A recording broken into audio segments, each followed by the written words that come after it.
justicia por el crimen, yo no podría estar sentada aquí. La justicia por el terreno tenía otra carga. Ya tenía no que ver solamente con nuestro duelo personal, tenía que ver con el país que quiero construir, digamos. Cuando me dice hay unos disparos cerca de tu casa, algo se movió en mí. Y llamo a mi hermana mayor. Solamente le pregunto, ¿es verdad? Sí, estamos esperando a que llegue la ambulancia. Mi padre muere 6 horas después del disparo. Fue con planificación, con alevosía, con dolo. Decides matar a otra persona. O sea, es conectarte con esa parte más dura, la maldad del ser humano. Entonces tú, para no volverte loca, tienes que conectarte con lo más bello del ser humano. O sea, a mí me llega a pasar algo, creo que va a ser muy claro dónde ir a buscar. Y espero que eso no ocurra.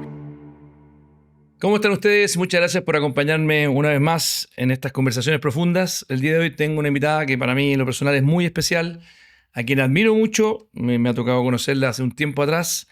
Valentina Correa, una mujer que además de ser socióloga y de tener un máster en políticas públicas, le tocó vivir una experiencia muy dramática, muy dolorosa, perder a su padre, quien fue asesinado por personas que desgraciadamente estaban haciendo además un negocio con tierras que eran de su familia. Esa impotencia de sentir que en tu país no puedes vivir con paz, con certeza, y que además la persona que probablemente más quiere a Valentina fue asesinada. Así que primero, gracias por acompañarme, Valentina. Nosotros hemos conversado varias veces y bueno, gracias por estar disponible a seguir conversando. Yo sé que es difícil, pero tratar también de que otras personas puedan sacar lecciones, y ojalá no solamente lecciones, sino cómo podemos mejorar las políticas públicas. Yo te decía antes de que comenzáramos la entrevista que tenía como objetivo que ojalá también tú pudieras transparentar cómo el Estado, cómo las políticas públicas, cómo la Fiscalía, cómo alguien con una pesadilla, un dolor tan grande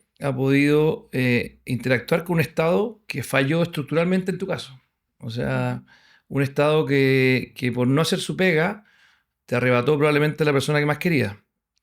Yo perdí a mi papá a los 6 años, sé qué es lo que significa perder a esa persona tan especial en la vida de uno. Así que bueno, muchas gracias por acompañarme y parto con la primera pregunta, directo al hueso. ¿Cómo fue tu experiencia con este Estado chileno frente a algo tan doloroso como eso? Gracias, Felipe, por la invitación y también por...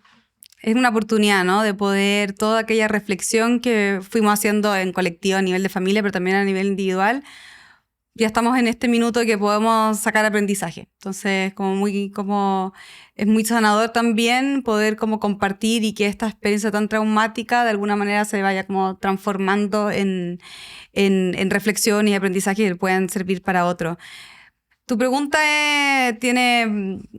se puede responder de diferentes maneras, depende del momento de la historia, ¿no? Esto fue algo que comenzó dramáticamente, inesperadamente, ¿no?, con el asesinato de mi papá el 2020. Y yo te puedo decir que yo tuve una respuesta primera del Estado muy oportuna, muy acogedora, que fue, con lo difícil que era toda la parte del crimen, ¿no? Fue una experiencia muy, siempre también la retrato de esta manera, muy masculina, ¿no? Una presencia de fiscales hombres, jueces que eran hombres, mi abogado también era hombre, etcétera. Pero yo sí te puedo decir de que yo como familia tuvimos la fortuna que tuvimos una policía de investigaciones que no solamente nos cuidó, sino que también nos creyó. Y eso nos puede conectar con la idea que podemos retomar más adelante desde la política pública, que es lo que faltaría, que podría ser la defensoría de las víctimas, y poder ahondar por qué eso podría ser importante o no para que lo que nos ocurrió a nosotros no se vuelva a repetir. Pero cuando tú tienes una fiscalía y una policía de investigaciones que te cree, ¿no? O sea, que yo me aproximé en menos de 24 horas a la brigada de homicidio a decir, yo creo que esto es lo que ocurrió. Y que eso es lo importante con la Defensoría de las Víctimas, porque toma la tesis de la familia, ¿no?, en este caso de las víctimas indirectas que éramos nosotros, como una tesis válida a investigar. ¿Qué ocurrió en mi caso? Que la fiscalía nos escuchó, lo validó, ¿no? O sea, cuando nosotros nos aproximamos y dijimos, yo creo que la persona que mandó matar a mi papá es esta persona, porque tenemos estos antecedentes, que había un litigio civil, una cosa muy sencilla, que tienen muchas personas en el país, pero sabíamos que ese era el único conflicto de mi papá, y que todo el foco, yo al mismo tiempo sentí que el foco mediático estaba más puesto como en un loteo que se había hecho en la contigüidad del terreno de mi papá. Entonces esto es importante porque si yo no hubiese tenido la acogida, si la fiscalía no nos hubiese creído y la policía de investigaciones no hubiese hecho las diligencias en ese sentido, probablemente hubiésemos perdido tiempo. No digo que quizás no hubiésemos encontrado justicia, pero hubiésemos perdido tiempo. Entonces, desde ahí, lo podemos profundizar más, la Defensoría de las Víctimas puede cumplir un rol porque tú te sientes acompañado. Pero cuando no hay un acople entre lo que tú sientes que pasó, y no solamente un sentir, sino que también tienes antecedentes con lo que el Estado, ¿no? A través de la institución de la Fiscalía, cree que pasó, el desamparo es muy fuerte. Permíteme volver a 5 años atrás. Hace 5 años atrás, ¿dónde estabas tú cuando te enteraste que le habían disparado a tu papá? Que además después todo esto sabemos, que fue un sicario que asesinó a Alejandro Correa hace 5 años, el 2020, mandatado por otro. Solo contexto, esas 2 personas hoy día están en la cárcel. Uno condenado a 28 años de cárcel, otro condenado a 20 años de cárcel. El sicario entiendo que está condenado a 28 años. Sí. El que mandó a matar está condenado a 20 años. Sí. ¿Qué pasó ese día en ti? ¿Cómo después fue tu interacción con el Estado? Y en el fondo, ¿cómo fue la iteración para que efectivamente, con todo lo dramático, afortunadamente en este caso y probablemente en otros países, no hay justicia? En otros países probablemente tal vez te ha tocado experiencias que te hayan conversado, otras víctimas, que tal vez los asesinos no están en la cárcel. ¿Cómo fue ese día? ¿Qué pasó ese día? ¿Qué hora fue? ¿Cómo lo viviste? Yo recibo un primer llamado a las 10:05 de la mañana de una amiga mía que ni siquiera vivía en Chile y que le había llamado un vecino de la casa de mis papás en Concón, diciéndole que había escuchado unos disparos cerca de mi casa.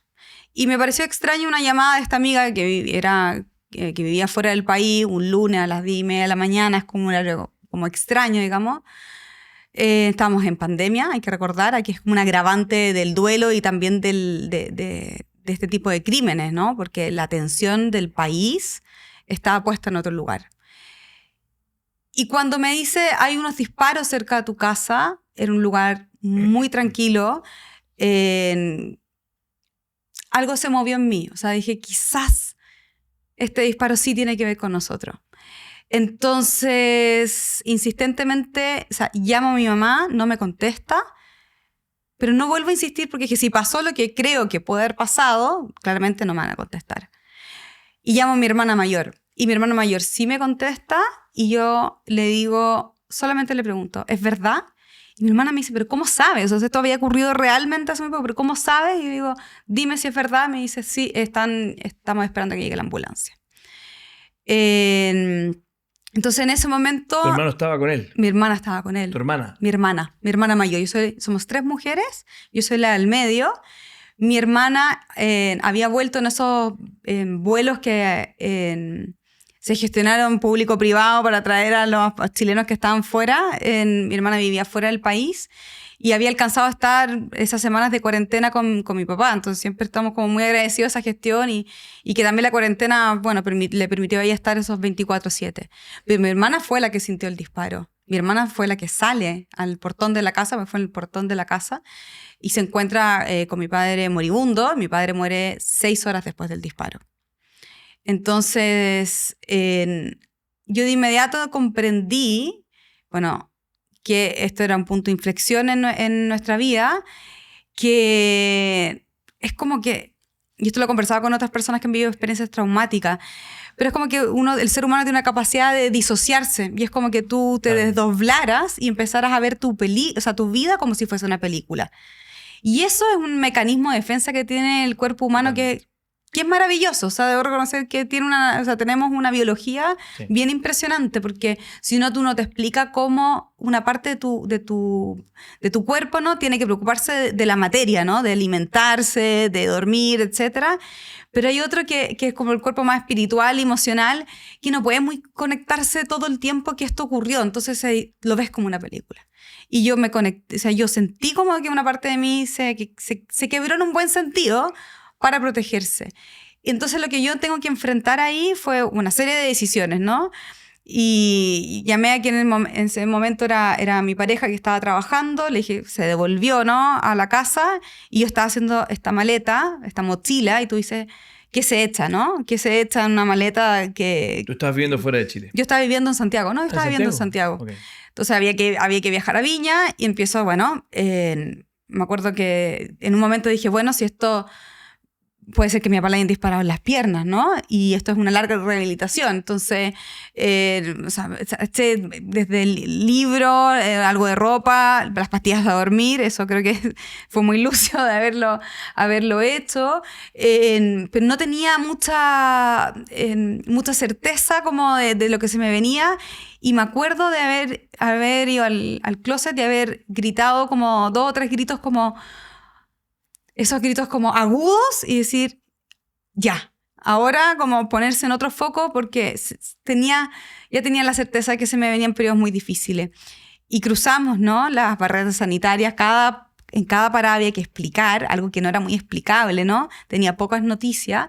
Y yo me acuerdo de estar como a la altura en Casablanca y nos llega esa primera llamada. Mi papá ya había sido trasladado al hospital naval y una llamada de mi mamá. Mi hermana menor sí vivía en el extranjero y pudo llegar a Chile 5 meses después, porque al estar casada con un extranjero, casada en Chile, a ella le dejaban retornar, pero a él, pese a estar casada con chilena, no lo dejaban entrar al país. Entonces cuando tú me dices como... el Estado, ¿no? Tuvo fallas, ¿no? No se portó a la altura con ustedes, fue como a distintos niveles. O sea, y ese fue uno. El segundo nivel es que nosotros tuvimos que pagar una multa de 2,5 millones de pesos por haber cruzado la barrera sanitaria, porque no había lazo sanguíneo, ¿no? En este caso de mi pareja con mi padre. Entonces, así una serie de locura. Yo pensé que yo gestioné después la apelación y puse los recortes del diario, ¿no? Y no lo logré y al final, bueno, decidimos pagar. Eso es como... ¿Pagaste 2,5 millones de pesos? Mi familia tuvo que pagar 2,5 millones de pesos para poder llegar. Te acompañó cuando habían asesinado a tu papá, estaban claro. disparados, a verlo. Claro. Okay. Claro. Entonces, pese a haber apelado, porque si tú dices que es automático, bueno, pero esto no, hubo un momento de apelación. Bueno, y en definitiva... Cuando llegamos allá y vemos esta sala de UCI, ¿no? Llena de gente, mascarilla, y llegan los primeros obstáculos, que es, hay 2 o 3, no me acuerdo cuántos, equipos de protección personal. ¿Te acuerdas que había como una crisis de los equipos de protección personal en esa época? Esto es todo lo que hay, gestiónenlo. Ustedes decían quién entra. O sea, esto tiene, por eso digo que la pandemia para nosotros fue como un agravante del duelo, ¿no? O sea...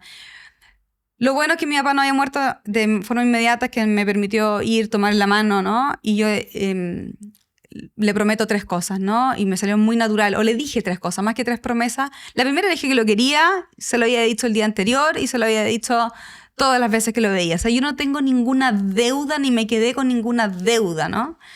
Entonces, eso es muy alivianador porque eso quiere decir... que mi padre hizo un muy buen trabajo, ¿no? O sea, que yo no tenía nada, es que no te lo dije, es que sabes que discutimos. La verdad que le dije te quiero y me quedé un poco corta porque dije ya esto te lo he dicho un montón de veces. Pero lo segundo que le dije, y eso sí me costó más decirlo, fue vamos a estar bien. Sin ninguna certeza de que eso que iba a prometer lo iba a poder cumplir. Y era un vamos, no era voy a estar bien, ¿no? Era vamos a estar bien. Y lo tercero, que eso sí te lo puedo decir que fue con más convicción y más seguridad, el voy a hacer justicia.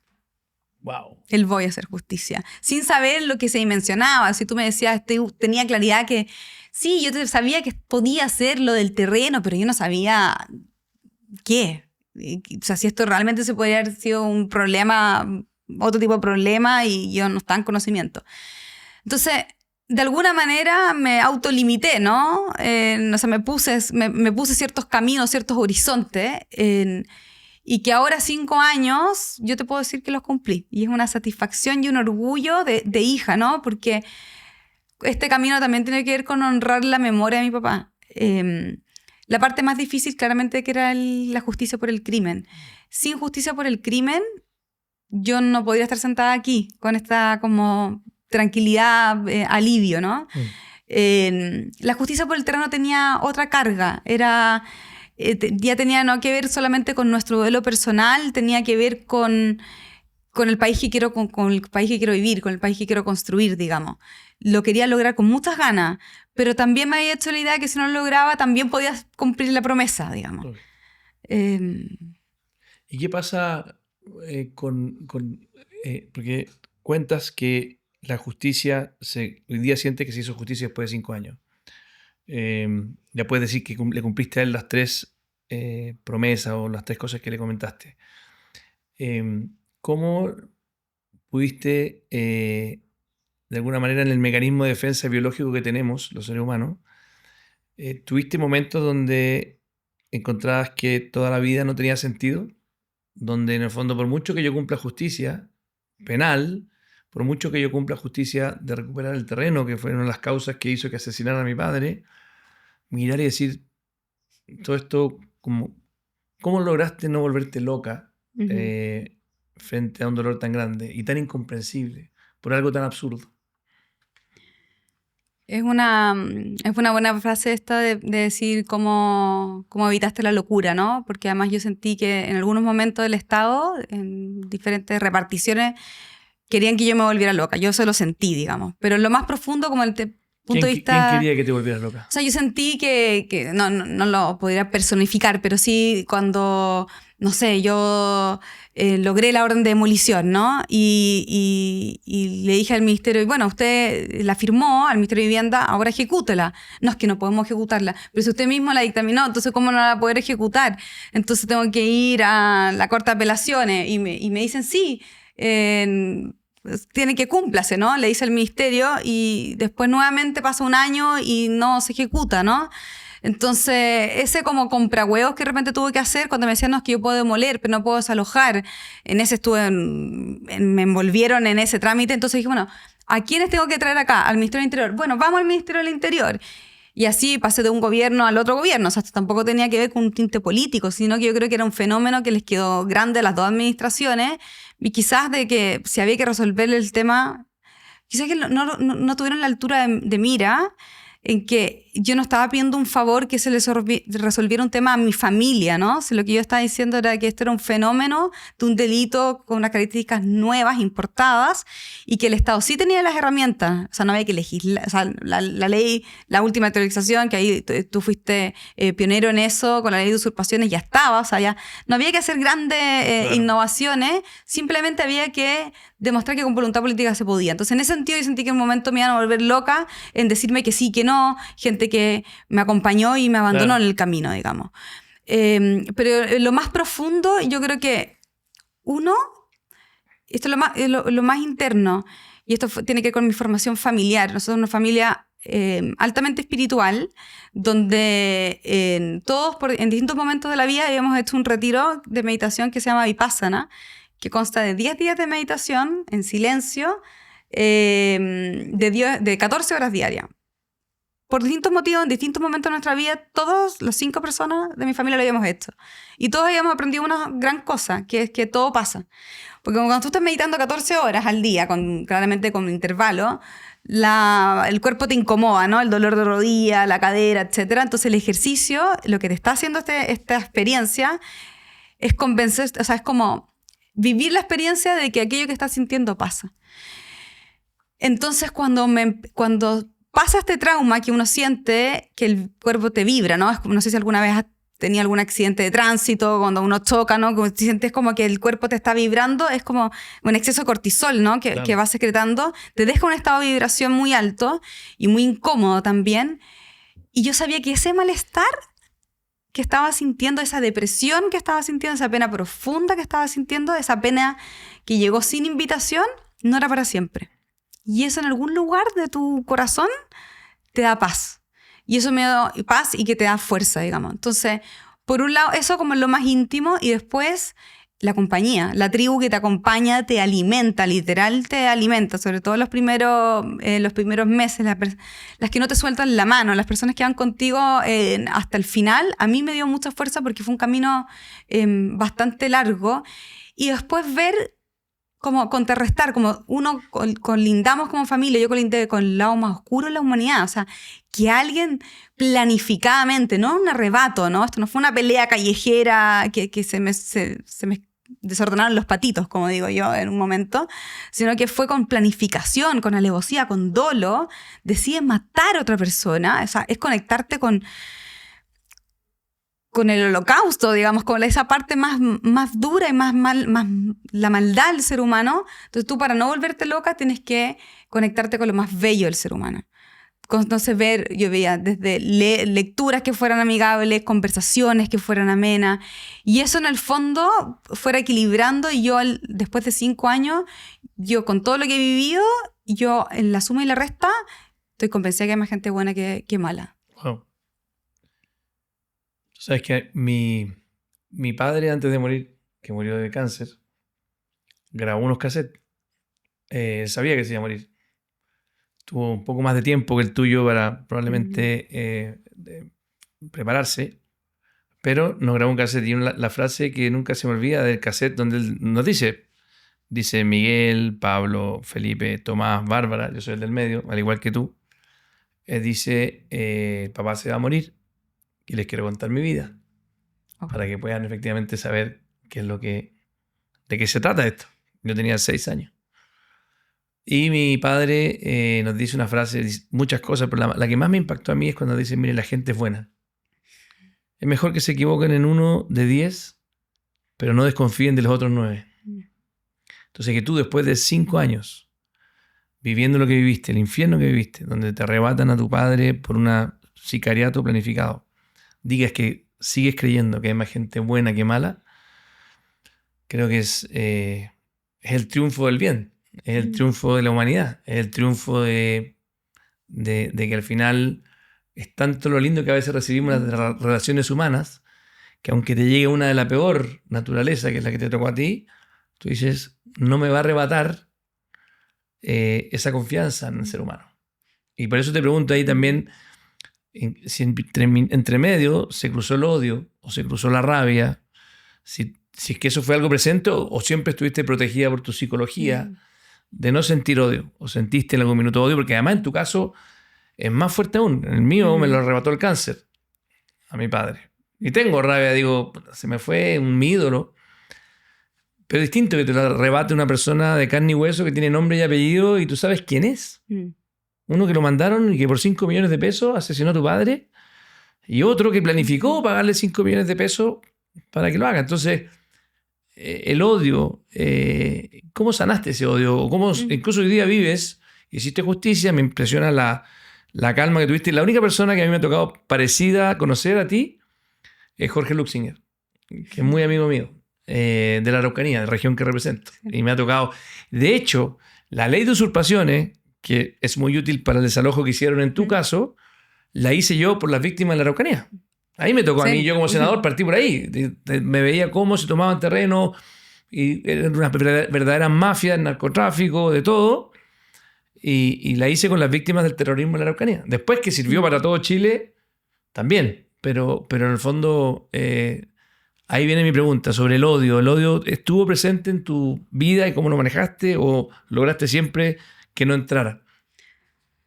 Más que conectarme con el odio, me conecté con la rabia. Tuve mucha rabia. Pero lo que más tenía, o lo que más colonizó en mí, es que yo, a propósito de las promesas, yo me prometí que no quería volverme una persona amarga. Eso lo tenía muy presente, que esta experiencia... Viste que hay personas que viven en experiencias muy parecidas a las que nosotros, o más terribles, y les cambia como el semblante, y tú ves como esa tristeza profunda, y no quiero entrar a juzgar porque pasan muchas cosas para que eso ocurra, digamos. Entre ellas no encontrar justicia. O sea, yo tenía la convicción de que si no encontraba justicia, sobre todo en la parte del crimen, quién había matado a mi papá, etc., yo tenía muchas probabilidades de volverme una persona amarga. Entonces, cuando tú me dices cómo hice que el odio no me colonizara, porque tenía esta promesa conmigo, y porque también siempre me conecté, yo creo que quizás también lo viviste, que es lo que mi papá hubiese querido para mí, digamos. Entonces, y no quiero ponerme en un pedestal de que yo nunca sentí ni rabia, ni los perdono, porque cuando a mí me preguntan sobre el perdón, ¿tú los perdonas? Yo digo, de partida para mí, ¿no? Para perdonar a alguien te tiene que pedir perdón. Y eso no ha ocurrido. A mí nadie me ha decidido disculpa, me equivoqué. No conecto mucho con la filosofía del perdón. Para mí, las personas que mataron a mi papá, como que dejan de ser interlocutores válidos, digamos. Entonces, para mí había que hacer algo que es duro de hacer porque no hay otra posibilidad que hacer, que era la cárcel, digamos. Yo no creo que la cárcel sea la solución para disminuir el crimen en todos los casos, pero hay casos que sí, y este sí. No había otra solución más que la cárcel, y esa era la contribución a la sociedad que nosotros podíamos hacer como familia, de que personas que tengan por oficio de matar a otros no estén de libre circulación. Pero no pienso mucho en ello, porque siento que es como una reflexión inerte, digamos. Entonces, no ocupa, ¿no? Ahora. ¿Te han preguntado alguna vez si es que esta idea de si estaba disponible a perdonar, ¿te lo han preguntado a alguien? No. Sí, me lo han preguntado. Y yo no es algo que me preocupe. Puedo vivir perfectamente. A mí lo que me preocupa es lo siguiente. Tú mencionaste las condenas al principio. Las condenas son bajas. Y son de mentira, además. No y solamente las condenas son son de mentira. O sea, si le dieron 20 años al autor intelectual de este crimen, de este asesinato, probablemente no va a estar 20 años. Son 18 años. ¿Eso le dieron 18? 18, de los cuales tú sabes que a los 3/4, creo, se va a poder pedir. Es una persona que tiene buen comportamiento, diferencia del sicario. Yo al principio le hice seguimiento y ya había tenido varias riñas dentro y ya había sido dos veces cambiado de cárcel. O sea, es una persona que probablemente antes de los 28 años, poco probable, digamos. Pero el autor intelectual es una persona que va a salir antes. O sea, puede salir a los 10 años. Va a salir antes y yo voy a estar atenta que por lo menos como familia tenemos derecho a ser escuchados, digamos, de cuál es nuestra opinión respecto a su salida, pero eso no quiere decir que eso cambie, digamos. Y es una persona que va a salir joven, una persona que entró con 45 años. Wow. Entonces, o sea, el sentido también de que este caso fuera mediático tiene que ver con que el Estado no olvidara, por un lado, pero por el otro tiene que ver con darte un manto de protección. Digamos. Totalmente. O sea, y esto lo digo, y esto es lo que tiene en estos podcasts que quedan para siempre, digamos. Espero que no tengamos que repetir esta cuña más adelante, pero si a mí me llega a pasar algo, creo que va a ser muy claro dónde ir a buscar. Y espero que eso no ocurra. Pero entonces parte de lo mediático ha tenido que ver con prender la luz del foco de la cámara. Para mí me da una sensación de seguridad, pero que también puede ser falso. ¿Qué ha sido tu pilar de apoyo en estos 5 años? ¿Dónde has encontrado esa fuerza y esa...? Porque te veo una mujer que ha logrado, no sé si la palabra es sanar, porque uno siempre está en proceso continuo, pero te veo muy bien. O sea, muy bien, muy equilibrada, muy profunda, muy conectada, muy trabajado el tema. O sea, tu vibra se ve muy bien. Entonces, primera pregunta es como, ¿dónde has tenido un pilar de apoyo? ¿Ha habido alguien especial? ¿Ha sido tu espiritualidad? ¿O tu personalidad ya venía de antes? Hay gente que tiene ese don de tener una personalidad que le permite tener energía positiva más constante. Me di cuenta con esta experiencia que tenía buena tierra fértil, digamos. Y esa tierra fértil tiene que ver con la misma crianza que tuve. O sea, yo que he trabajado en infancia desde lo profesional, ahora con esta experiencia me di cuenta, vaya que era importante. Porque vaya que yo no tengo que ir a sanar cosas del pasado, digamos, porque ahí yo tuve afectos, tuve, una seguridad material, pero sobre todo afectiva, digamos. Entonces eso me dio herramientas como muy, muy fuertes. Y lo segundo, para mí, es lo más práctico, la amistad. Ha sido como la amistad, la familia extendida que estuvo ahí respetando una decisión que no era fácil, digamos, que el clamar justicia, sobre todo cuando ya había pasado lo del crimen y perseguirlo del terreno, nos volvía a poner en la palestra de lo público, que tampoco hay un consenso muy grande entre las familias, porque está esto de, oye, ya es hora de ir cerrando, ir hacia lo íntimo. Y lo tercero tiene que ver con la escritura. Para mí, la reflexión, ¿no? de que tiene que ver con mi profesión sociológica, ¿no? O sea, de entender por qué el hombre mata al otro, qué pasa con, por qué se llama duelo, qué son los deudos, ¿no? ¿Qué esa deuda cuando uno está en duelo? Toda esa reflexión yo la iba escribiendo, algún día quiero que se convierta en libro, digamos, al menos el título lo tengo, que se llama Duelo por encargo, y que tiene dos grandes apartados. Uno es la reflexión sobre el mal, me hago una pregunta también sobre el sicario específicamente. También me hago la pregunta que es, ¿qué le tiene que haber pasado? ¿Qué vida tiene que haber vivido Víctor Gutiérrez, hoy condenado por matar a mi papá, para haber elegido el oficio de matar a otros? Tiene mi misma edad, entonces yo hago ese paralelo, digamos. Él es de Cali, del Cali de los principios de los 90, donde habían 70 homicidios por cada 100.000 habitantes. Chile tenía 7 a 8, donde hijo madre soltera, no terminó la escuela, habían balaceras todo el tiempo. Entonces, con esto yo no busco justificar, claro, para nada. Yo creo que el destino que tiene hoy es el único que podía tener, digamos. Pero de que como sociedad llegamos tarde. Entonces, yo también me hago la pregunta, bueno, para él llegamos tarde, ¿qué hago yo con mi vida profesional y personal para que no hayan otros Víctor Gutiérrez? Y eso es bonito de la política pública.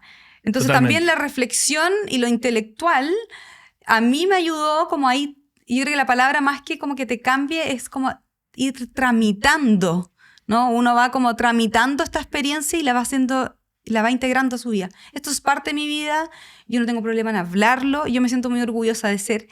A diferencia, estos son otros planos, ¿no? ¿Te afectó en algún minuto tus relaciones más sentimentales, este proceso?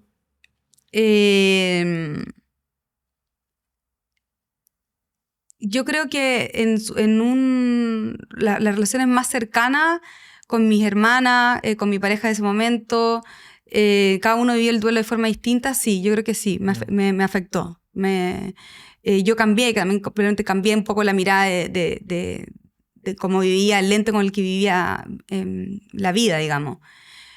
Pero... ¿Y cambiaste para bien, cambiaste para mal, o no tienes un juicio de valor de cuál de las dos versiones era mejor? Exacto, me falta pero yo estoy, es como lo que decía, la tierra fértil, es como cuando te pasan estas cosas, uno va a la caja de herramientas, y esta caja de herramientas tiene que ver con la crianza que uno tuvo. O sea, yo soy lo que soy acá con la mitad de la genética de mi papá y la mitad genética de mi mamá, digamos. Más lo que yo hice es como que una masa que he ido amasando con mi vida, digamos. Entonces, no soy, a lo que voy es como que no soy 100% original. Tengo una historia y tengo una genética a la cual honro, digamos. Y yo, a diferencia, no sé, muchas personas, te debe pasar a ti también por tu apellido, por el padre que tuviste, que también era una excelentísima persona. A mí me encanta ser la hija de, o sea, a mí como el mejor GC cuando te ponen así abajo es cuando dicen como Valentina Correa, hija de Alejandro Correa. Yo dije, lo hice todo bien, así como esto es todo lo que tenía que pasar. Yo soy hija de, me encanta. Mi papá es una persona muy, muy, muy bajo perfil, así que si algún día me lo encontrara en algún plano, también me diría, ¿por qué tanto show? Así como, ¿por qué tanto espectáculo, digamos? Pero sí, yo me siento muy orgullosa de ser su hija y yo creo que el camino que hicimos honra su memoria. ¿Cómo está el resto de tu familia íntima? Porque tú te ves, fuiste la hija del medio, sin nombrar a nadie, pero a algunos les costó más que a ti, porque tú eres probablemente la persona que logró un mayor empuje a nivel de política pública, de buscar justicia, o sea, por lo menos la más visible, probablemente lo hicieron todos juntos, pero ¿cómo está el resto? ¿Han podido procesarlo con ese nivel de conexión y de que la rabia o el odio no le gane a la personalidad interna que probablemente todas tenían? Son puras mujeres, ¿no? Son 4 mujeres. Sí, son 4 mujeres. Hay un común denominador que ninguna está conectada a la rabia y al odio. Y eso es tanto que decir, ¿no? Mucho. Eso es mucho que decir. Es tremendo. Y no fue inmediato. Porque además el odio proceso, te puede matar, la rabia te puede volver loco. O sea, efectivamente son emociones súper contaminantes si no las manejas bien. Hay un componente bueno que tiene la rabia que te permite actuar. Sí. Te permite buscar justicia. Te permite empujar. Pero cuando la rabia se transforma en odio, te puede anular. Y yo creo que hay otra, yo vengo de una familia bien artista. Mi mamá es pintora y yo creo que mi mamá también se refugió en el arte, a propósito de donde uno busca su refugio y sus alimentos y su fuerza. Mi hermana menor es orfebre, entonces yo creo que ahí hubo un trabajo como desde el arte para conectar, ¿no? Y también uno, y las personas que nos están viendo, ¿no? Que la gran mayoría de las personas vivimos duelos, ¿no?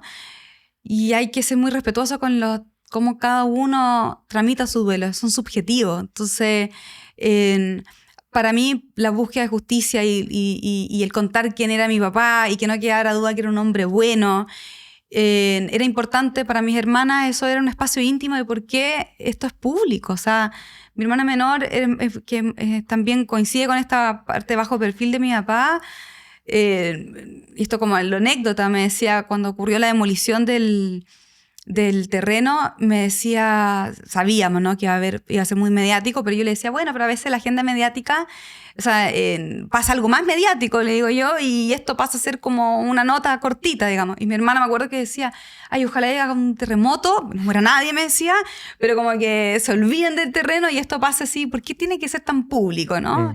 Y eso hay que ir entendiéndolo. Entonces uno también está con una negociación interna con uno mismo, pero con tu entorno, porque esto no era mi papá, era nuestro papá y era el marido de mi mamá, digamos. Entonces eso no siempre fue tan fluido. Ahora, yo creo que lo mediático que fue en este caso, que fue hace muy poco, también puso un poco de sentido común en el debate público. Porque yo estaba impresionado viendo como hace 2 años atrás, cuando estábamos en el estallido social, los mismos matinales casi que aplaudían al que baila pasa, aplaudían puros comportamientos que eran completamente absurdos, y ahora veo cómo dicen, no, nadie tiene derecho a tomarse el espacio del otro, algo tan básico en el ser humano.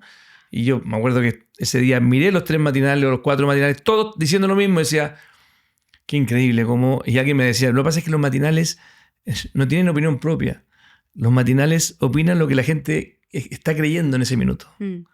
Entonces, en el fondo, significa que Chile evolucionó a un nivel donde hoy día todo Chile quiere escuchar eso. Están cansados de aquellos que simplemente hacen lo que quieren, pasan por encima del otro, le roban al otro, violentan al otro y no hacen la fila de poder decir, compadre, esto es mío, ni un problema, pero no abuses sobre mí. Y ahí quería, como vamos terminando, pedir una última pregunta sobre el tema del crimen. Y me hablaste del sicario, ¿cierto? Que está condenado y que es una persona que viene de afuera, en fin. Pero encuentro aún más complejo el otro autor del crimen, que es el que manda a matar. Sí. O sea, ¿qué nivel de maldad hay en una persona para querer eliminar al otro pagando? Ahí veo aún más maldad que en el que ejecutó. Porque ese tipo sí que... El otro era un... o sea, no justifico nada, al contrario, qué bueno que esté ahí en la cárcel, y como tú bien dijiste, uno de los beneficios de hacer justicia es que esa persona que se dedica a matar está preso. Por lo tanto, no va a poder cumplir con su oficio por un buen tiempo. Pero el otro personaje, que es Renato López, lo encuentro mucho más tenebroso, maquiavélico y brutal. Y peligroso. Y peligroso. Entonces, me llama la atención que tenga una pena menor que el otro. Sí, eso ocurre penalmente porque al sicario se le fueron acumulando penas, ¿no? Entonces, la recepción del arma, le fueron agregando años, pero partieron como de la misma base. Hoy en día, y eso es también por una gestión después posterior al caso Quintrala, que el autor, el intelectual tiene la misma pena, ¿no? Porque antes no era así, digamos. Entonces, y en nuestro caso... Renato López Fuente es el principal sospechoso del asesinato de la muerte de su señora, que hace 15 años está desaparecida y que lamentablemente la causa se encuentra archivada, las últimas diligencias no llegaron a buen puerto. No ha sido condenado por aquella. No ha sido condenado por aquello. Entonces, claramente, pero eso por eso era muy importante también llegar a él. O sea, yo recuerdo que tenía este temor de llegar al sicario, que era lo más fácil, ¿no? Lógico. Pero porque los autores intelectuales suelen no dejar huella. Y acá hizo un tremendo trabajo en la Policía de Investigaciones. ¿Cómo llegaron finalmente eso es público? Pero sí, no, claro, pero ¿cómo logró la policía? Aquí también me gustó mucho como partiste la entrevista diciendo agradezco que hicieron un trabajo muy profesional. O sea, a veces somos re buenos para criticar todo. Exacto. Y qué bueno felicitar a la Policía de Investigaciones, que en este caso se hizo justicia gracias a un buen trabajo, junto con la Fiscalía probablemente. Totalmente, al comisario Rodrigo López, con quien mantengo una relación, nos saludamos, él está ahora destinado en el sur. Lo que hicieron fue, como te decía, uno, creernos. O sea, yo a las 15 horas ya estaba en la brigada diciendo, yo creo que ocurrió esto y esta es la persona, y la investigaron y vieron, ¿no? Yo creo que vieron que tenía 2 condenas de narcotráfico, entonces podía ser un perfil interesante. Y la siguieron con mucha astucia, porque lo que hicieron fue que pedir todas las autorizaciones para pincharle todos los teléfonos a él y a sus conocidos y dejarlo tranquilo. Perfecto. Hasta que se relajó y habló. Y lo que habló, ya se había tomado detenido al sicario y dentro de las escuchas telefónicas pidió a un brujo, tarotista, etcétera, le hace un encargo de magia negra a mí y al fiscal. Wow. Y esa fue una, ¿no?, de las pruebas de contexto, ¿no?, que se fueron ir sumando y que logró determinar de que efectivamente era la persona que había mandado a matar a mi papá. Entonces, sí, ese es un caso que tiene como unas partes que uno dice, pero a mí también, cuando yo leo la carpeta investigativa, por eso yo digo... ¿Y cuánto tiempo tuvo que esperar la policía para que le hablara? 3 meses. 3 meses siguiéndolo religiosamente. Sí. Y con mucha, porque yo estaba, imagínate mi frustración del mucha silencio. Presión de tu lado, lógico. Claro, yo presionando y ellos también diciéndome hasta que... Yo le dije, pero explícame la estrategia. Y él me la explicó y yo entendí. Me dijo, necesito, porque si tú le pones mucho acento, lógico, para que él se va a guardarse o se me va a escapar del país. Y cuando él, dije, no, yo me quedo, no abro la boca más, porque yo quería... Y él me dijo algo muy bonito, me dijo, yo trabajo para la condena. No trabajo para la formalización, para la foto, que eso era muy tentador en casos como estos. Totalmente. Entonces él tenía que juntar toda la prueba.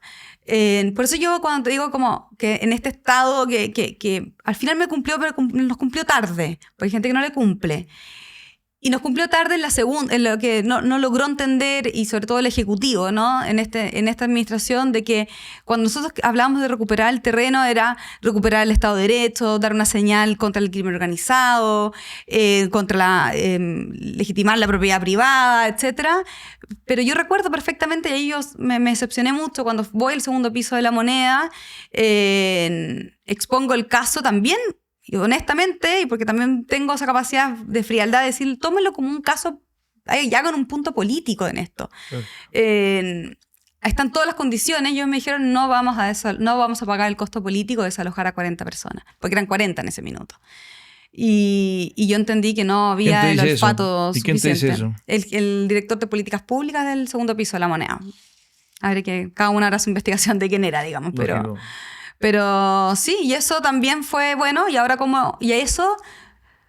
eso fue, y a propósito de la locura, me empujó, porque yo no quería, a ir a la tercera instancia de judicialización del caso. O sea, la primera, el crimen. La segunda, yo puse una querella de usurpación. No existía la ley de usurpación, entonces era la ley por loteo irregular, una condena de 500 días en libertad, pero lo perseguí, digamos. Y la tercera vez que fui es cuando presenté un recurso de protección en la Corte de Apelaciones para que el Ministerio de Vivienda demoliera, digamos. Pero tuve que judicializar, esto no hubo voluntad política. Y entre medio un montón de otras cosas. Pero a 5 años, y esto quería conectarlo con lo que estaba comentando antes, yo no me siento victoriosa. O sea, hay una sensación de alivio, de satisfacción, del Estado. Total. El Estado de Derecho funciona.